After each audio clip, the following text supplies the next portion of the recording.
Hey guys, in this tutorial I'm going to teach you how you can link Facebook to money.com.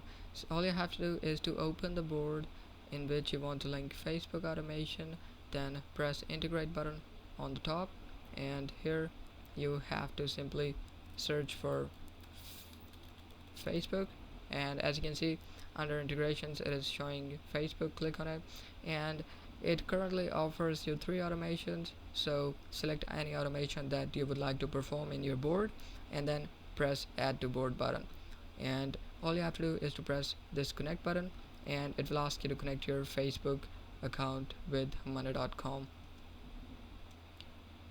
It will basically open up this page and it will ask you to continue with your account.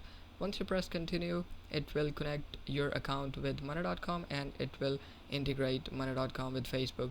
So this is how you integrate Facebook with money.com. I hope this tutorial was helpful. Thanks for watching.